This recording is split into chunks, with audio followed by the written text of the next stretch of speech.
Change is the only constant. करोड़ों साल पहले गोंडवाना महाद्वीप टूटा, जिसने पूरे विश्व के नक्शे को बदल कर रख दिया। न जाने कहां विशाल टेथिस महासागर लुप्त हो गया और एक विशालकाय हिमालय के साथ एक नए भारत का जन्म हुआ। वही धरती जो आगे चलकर विश्व की सबसे पुरानी सभ्यताओं की जननी बनी।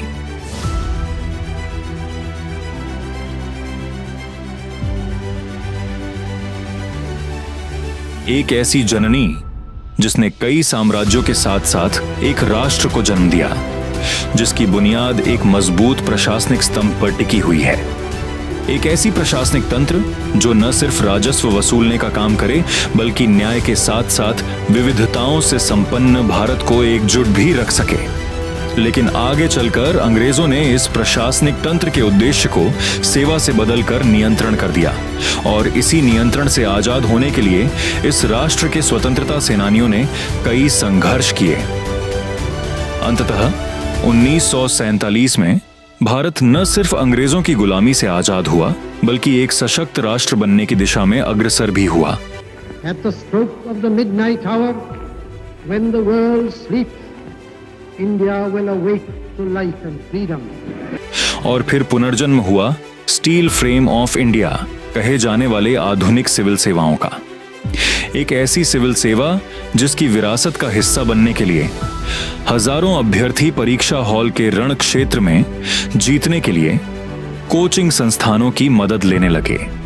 समय के साथ साथ एस्पिरेंट्स और कोचिंग संस्थान दोनों बढ़े, लेकिन इस प्रतियोगिता की दौड़ में कोचिंग संस्थानों ने सफल उम्मीदवार तो तैयार किए, लेकिन हमारे राष्ट्र को सफल उम्मीदवार नहीं, बल्कि ट्रांसफॉर्मेटिव लीडर्स चाहिए। जब हम कॉम्पिटिटिव एग्जाम्स की तैयारी करते हैं तो पहला एडवाइस हमें यह मिलता है कि टॉपर्स का फॉर्मूला अपनाओ, do what the toppers did, और हम निकल पड़ते हैं टॉपर्स वाली चाय बनाने। कोई बताता है दूध ज्यादा डालो, कोई बताता है कम, कोई मसाले डालने का नया तरीका समझाता है, तो कोई पानी उबालने का समय। मगर सच्चाई यह है कि चाय बनाने का कोई फॉर्मूला नहीं, हर किसी का अपना अंदाज, अपना टेस्ट होता है। हमें ये समझना होगा जीवन में हमारा स्टार्टिंग लाइन अलग है, हमारे संघर्ष अलग हैं, हमारी कहानी अलग और अलग रहेंगी, तो फिर कोई एक तरीका या एक फॉर्मूला कैसे हो सकता है। टॉपर्स की चाय उनके लिए परफेक्ट होती है और हम सबको अपनी चाय खुद बनानी होती है। The biggest mistake that is done is painting everyone with the same brush.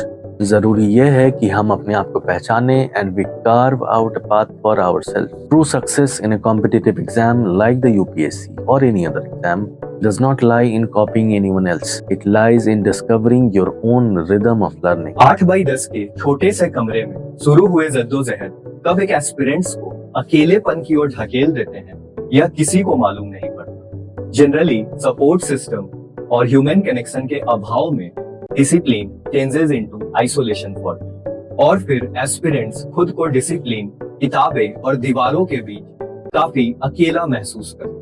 यहीं पर जो एस्पिरेंट सक्सेसफुल हो जाते हैं वह तो अपना रास्ता खुद बना लेते हैं, लेकिन what about the unsuccessful aspirant? वो अक्सर स्ट्रेस, एंजाइटी, डिप्रेशन और सेटबैक का शिकार बन जाते हैं। इस एग्जाम का प्रोसेस ही ऐसा है। सपोर्ट सिस्टम के अभाव में उनका सेल्फ कॉन्फिडेंस काफी टूट बिखर सा जाता है और न चाहते हुए भी वह खुद को अनकॉन्शियसली आइसोलेट होने पर मजबूर कर देते हैं। To make sure this does not happen, aspirants require to make conscious effort, which itself is a big realistic challenge. अक्सर ऐसा देखा गया है कि किसी भी एग्जाम की तैयारी के सफर में न सिर्फ एस्पिरेंट के माता पिता, बल्कि उनके रिलेटिव्स, फ्रेंड्स, पार्टनर्स, सोसाइटी, जिस मंदिर में वो शिक्षा ग्रहण करने जाते हैं यानी इंस्टीट्यूट, वहाँ के टीचर्स और यहाँ तक कि खुद वो एस्पिरेंट ये भूल जाता है कि वो एक एस्पिरेंट के अलावा एक इंसान भी है, जिसका एक बीता हुआ कल भी था और आने वाला कल भी होगा। इसका अर्थ ये है कि उस एस्पिरेंट की एक प्रीसियस लाइफ भी है जो किसी एग्जाम के क्लियर होने के बाद भी होगी और किसी एग्जाम के क्लियर नहीं होने के बाद भी। But the phase of preparation and the current edtech ecosystem become so mechanical that no one cares about the life of an aspirant. No one ask them how they are and even no one willing to understand the current mental situation of an aspirant. और इसलिए हमारा ऐसा मानना है कि आज के इस एडटेक इकोसिस्टम में कहीं न कहीं ह्यूमन कनेक्शन खोसा गया है, जिसे हमें वापस लाने की जरूरत है. मानव इतिहास में शायद पहली बार हम इतने अधिक जानकारी पूर्ण हैं पर उतने ही कम समझदार. We are surrounded by information but starved of meaning. आज चैलेंज ज्ञान पाना नहीं, आज चैलेंज है ज्ञान को आत्मसात करना. हर इंफॉर्मेशन इंपॉर्टेंट नहीं हो। समझना ये है कि किन चीजों को इग्नोर करें और किन बातों को एब्जॉर्ब करें। वेल इन्फॉर्म्ड होने का मतलब सिर्फ फैक्ट्स जानना नहीं, इसका मतलब है चीजों को एक संदर्भ में समझना, जोड़ना और उससे मीनिंग निकालना। यूपीएससी या किसी भी प्रतियोगी परीक्षा में सफलता उनकी नहीं होती जिन्होंने सब कुछ पढ़ा है, बल्कि सफलता उनकी होती है जिन्होंने चीजों को समझा है। Because only when the mind understands and the soul aligns, magic happens. हम सभी ने डार्विन के survival of the fittest theory के बारे में कहीं ना कहीं पढ़ रखा है, जिसका निष्कर्ष यही निकलता है कि जो खुद को जमाने के अनुसार बेहतर एडेप्ट करेगा वही ज्यादा टाइम तक सर्वाइव भी करेगा। पर यह adaptation is not that easy. It is the biggest dilemma for UPSC aspirants. Bridge between static fact and dynamic syllabus is generally missing out. और यहीं पर aspirants सबसे ज्यादा struggle करते हुए देखे जाते हैं, क्योंकि aspirants often struggle to build a clear understanding between the static and dynamic part of the syllabus. वास्तव में अगर हम देखें तो दोनों पहलू समान रूप से महत्वपूर्ण हैं और एक दूसरे के पूरक भी। और आपको पता भी है कि branches of the trees are as strong as their roots.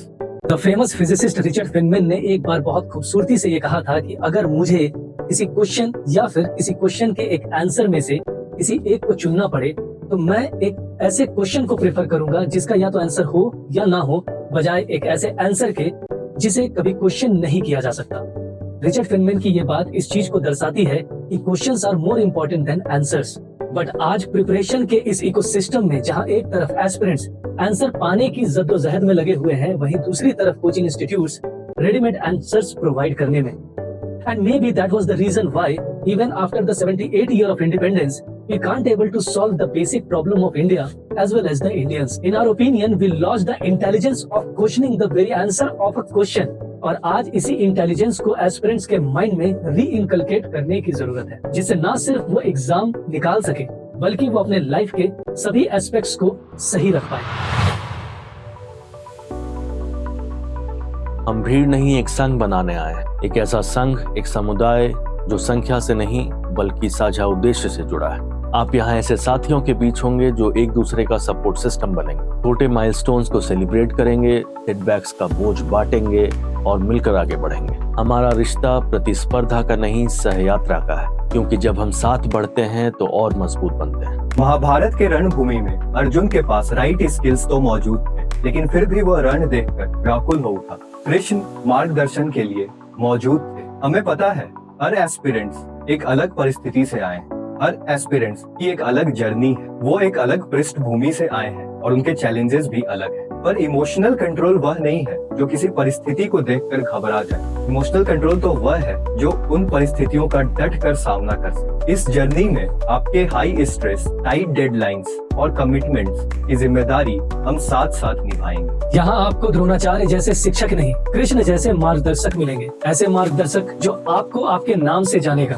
आपकी स्ट्रेंथ और वीकनेसेस को पहचानेगा। वो न सिर्फ आपकी वर्तमान की परिस्थितियों से परिचित होगा बल्कि वो आपकी जर्नी को भी समझेगा। बेसिकली हम यहाँ सिर्फ आपके सिलेक्शन में इन्वेस्टेड होने नहीं आए हैं, बल्कि हम आपकी लाइफ के ओवरऑल सक्सेस का हिस्सा बनने आए हैं। We are not just building an institute, a launchpad for the most compassionate, capable and visionary civil servants that India has ever seen. We are building a sanctuary for dreams. The old system prepared you to clear an exam. A forge where character is tempered alongside knowledge. We are here to prepare you for a life of purpose.